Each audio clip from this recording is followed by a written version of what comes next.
So let's start with this. Yeah, how's the Josh? Josh is great. Now let us focus on to the enzyme. इसको पढ़ना हमें बहुत जरूरी है, definition. So इसको read करती हूँ मैं एक बार. Enzyme is a substance produced by a living organism that act as a catalyst to bring about specific biochemical reaction.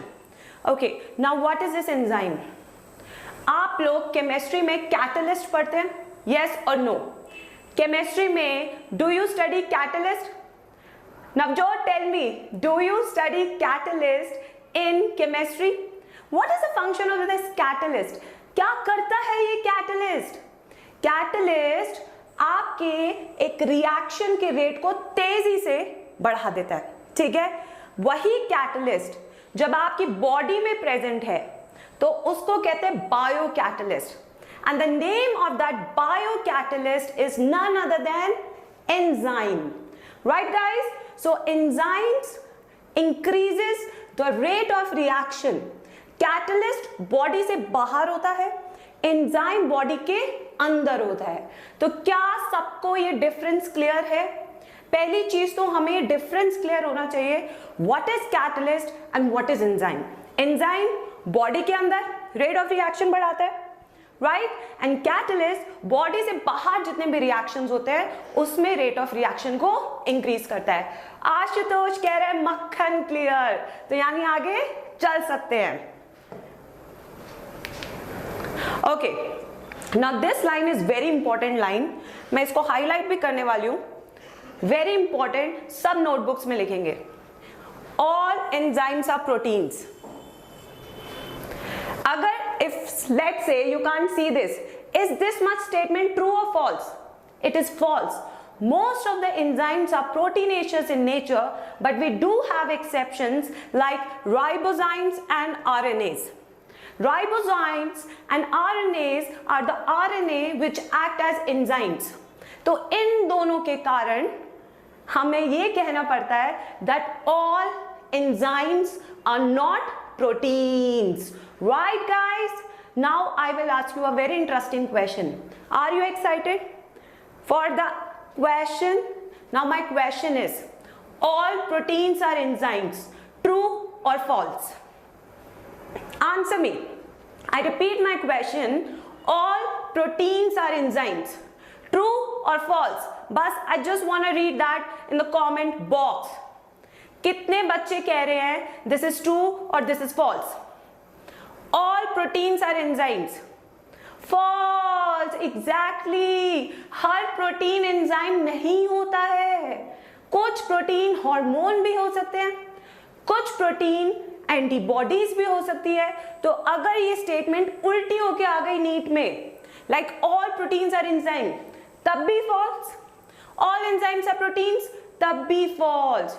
Right guys? Very important, you need to remember this point. ठीक है? Now next, all enzyme possesses primary, secondary and tertiary structure. In my last few sessions I told you, जब मैंने protein पढ़ाया था, that protein has 4 configuration: primary, secondary, tertiary and quaternary. Out of these 4 configuration, tertiary is the most stable one, right? Why it is more stable? Because it has maximum number of bonds. जो जितनी bonds बनाएगा वो उतना ज़्यादा stable हो जाएगा. ठीक है? So enzymes are in this configuration, tertiary. जैसे वो tertiary configuration में आते हैं, they become more stable. Stable है तभी तो वो काम कर पाएगा, वरना वो काम कैसे करेगा? ठीक है? Yes, Sonam, absolutely correct. So this becomes very important point. Now let me tell you very interesting thing. ठीक है? बहुत beautiful diagram मैं बनाने वाली हूँ. सबकी नजरें यहाँ पे होगी स्क्रीन्स पे. हाँ जी भाई, ब्यूटीफुल है या नहीं है? सुंदर है या नहीं है? सुंदर है ना? यस, बहुत सुंदर डायग्राम है. ठीक है? Now what is this? Basically this is one tertiary configuration of a protein, right? यहाँ पे there are some pockets. Please look at your screens carefully. These are the pockets formed during tertiary configuration, and these pockets gets attached with the substrate. अब substrate क्या है Priyanshu? What is a substrate? Substrate is an initial metabolite which is changed into a product. Okay, so beta, this is a tertiary configuration. Tertiary configuration has got many pockets. Each pocket is called as active site. Exactly, each pocket is called as active site, and active sites binds with substrate or product. I'm asking you a question. Active sites binds to a substrate or a product. Ram, give me the answer quickly. I want answers. Active sites binds to substrate or product. किससे bind करता है? Sonam right, भावनी right, अफसर right, Hardik, Archana. Everyone in my class is super right. Most amazing students I have in my class in every session. Great work. Active sites binds with substrate. Right guys? Now next. Now enzymes and catalysts. I'm giving you a little difference here. As I told you, what is the difference between an enzyme and a catalyst? Enzyme works inside the body. This enzyme works inside the body. You can write it like this, inside the body. And catalyst works outside the body. Outside body. Now I'm asking you a master सवाल. I'll get to know कितने students active है मेरी class में. ठीक है? I'm asking you a master सवाल. The सवाल question is, enzymes work at specific temperature. True or false? Enzymes work at specific temperature. True or false? I want the answers.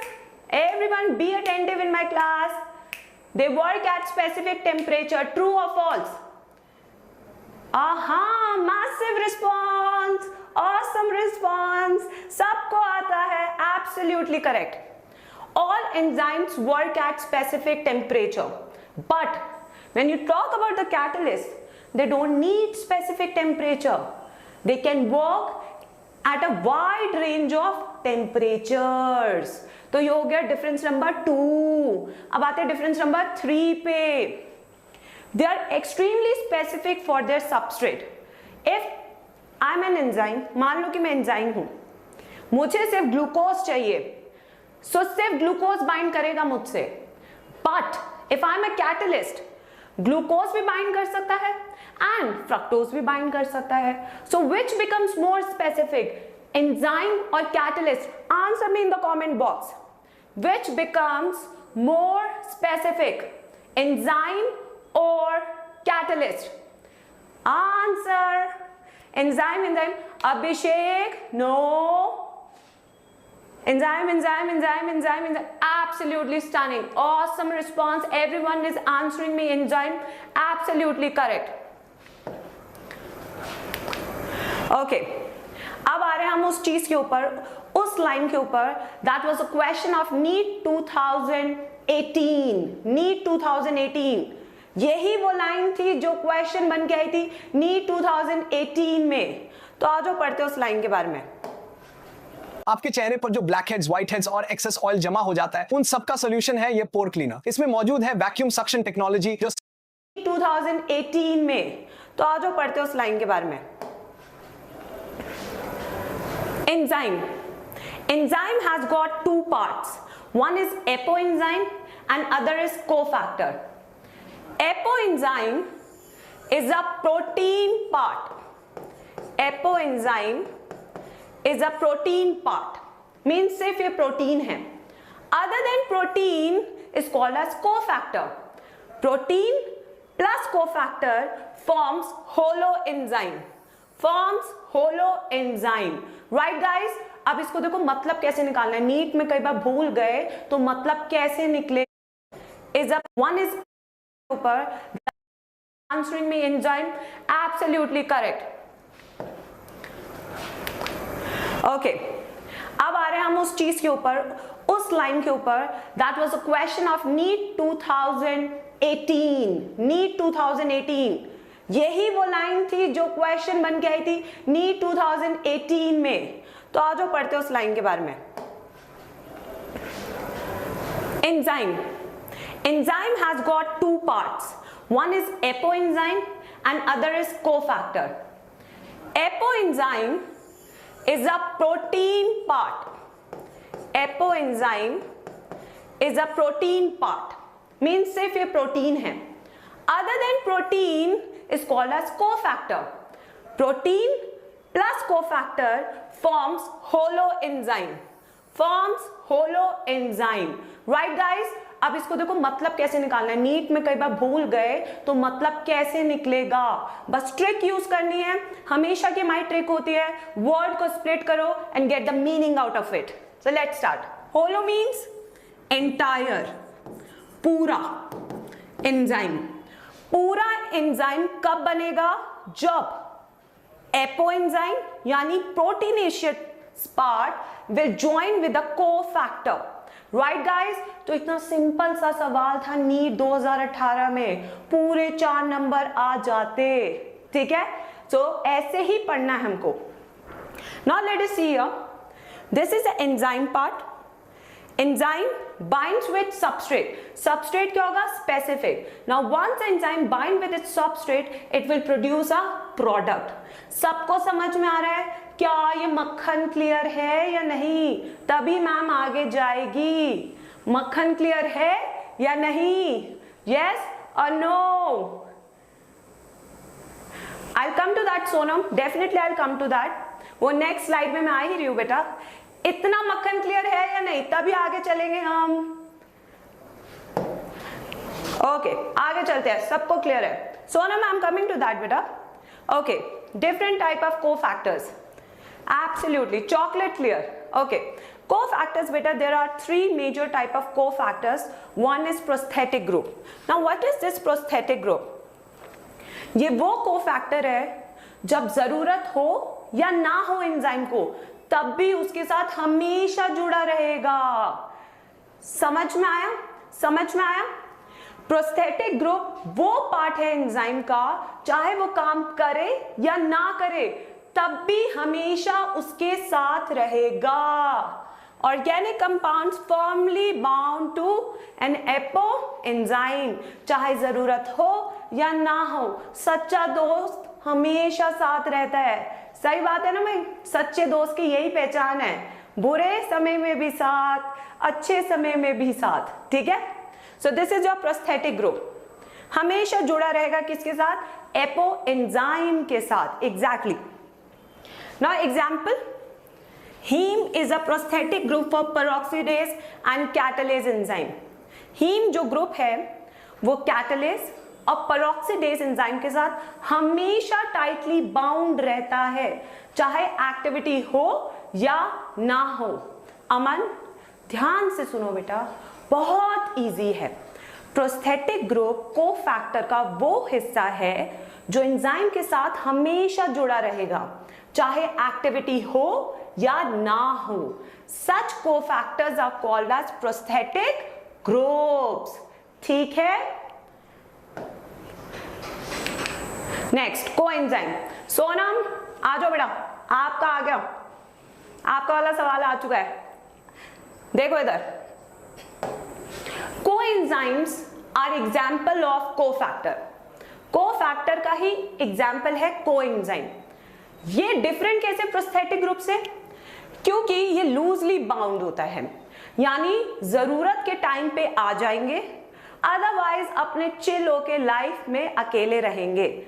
अगर एक enzyme को सबस्ट्रेट से product बनाना है तब coenzyme आ जाएगा और उससे जुड़ जाएगा, otherwise it will be free. ठीक है बेटा? So prosthetic group tightly bound, coenzyme loosely bound.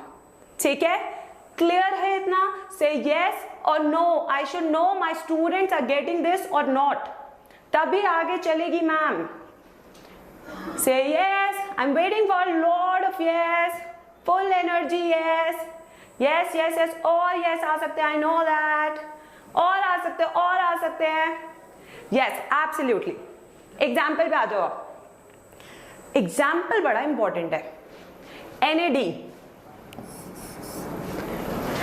and NADP. These are the two coenzymes which binds with apoenzyme. Right guys? Right? Rachna? Co-factor का ही example है coenzyme. The example of co-factor is coenzyme. Okay? Right guys? Okay. अब next पे चलते हैं। Metal ion. Metal ions are metals which are used to bind with enzyme to again allow the reaction to occur. Metal ions की भी जरूरत होती है reaction को आगे ले जाने के लिए। There are two types, essential, non-essential. ठीक है? Okay, now here is a NEET bomber which is the most exciting part of the class. यानी question यहाँ से आ चुका है या आने वाला है. So that becomes the most important point. I'm giving you one hint there, but there are two things which I've written here as question. Zinc acts as a cofactor for carboxypeptidase enzyme. Now I'm asking one this question. Carboxypeptidase enzyme is used for digestion of protein or fats. For protein or fats. Answers. This enzyme is used for the digestion of protein or fats. Quickly. Answers. Creative girl. No. No, Prabhat. Yes, more answers. I know. You people know. Word को split करो बेटा. Split the word. You'll get the meaning. Split the word. Yes. अब आ रहे बिल्कुल सही जवाब. भर के आ रहे हैं सही जवाब. मैडम हो गई happy. Absolutely correct. Stunning answer. सबको पता है. बिल्कुल सही जवाब. खुशी, Loewi, Rajesh. Absolutely. Okay. Now this question. चलो देखते हैं how much you know. वरना मैडम तो है ही बताने के लिए. ठीक है? Which metal ion is used for the activity of enzyme salivary amylase? For this enzyme, which metal ion is used? Which metal ion? Kishan right. Kushi no. Kishan is absolutely right. Cute angel. And no, Ria, no. Manisha is right. No, Ram, no. Now I'm getting a lot of good answers. Sonam is correct. Chlorine. Exactly. The answer is chlorine. Your saliva contains chloride ion to activate your enzyme salivary amylase. Salivary amylase acts on starch to break it into maltose. Right guys? सही है बात? अब आते हैं second पे. Carbonic anhydrase. Which metal ion is used as cofactor for carbonic anhydrase? Sonam right? Okay. Anarul? No Sonam ठीक है बिल्कुल. नहीं कुछ बच्चे ठीक दे रहे हैं. I know my students can do this. I know I trust my students a lot. Chandan no sorry but अभी ठीक आंसर आने वाला है आप सबके सामने. ओ बाढ़ आ गई है बिल्कुल मेरे पास आंसर्स की. अब मैं बताने वाली हूँ what is the answer. Let's disclose the climax. Zinc. The answer for this is zinc. तो अगर नीट में पूरी टेबल नहीं पढ़नी तो मैम ने दे दिए 3 सबसे मोस्ट इंपॉर्टेंट एंजाइम्स. ये था आपके नीट और बेसिकली पीएमटी. उस टाइम पीएमटी होता था. पीएमटी 2006 का क्वेश्चन है ये. And these questions are expected in upcoming NEET examination. तो 3 चीजें याद हो जाएंगी तो नीट का सफर हो जाएगा आसान. ठीक है चलो आगे चलते हैं.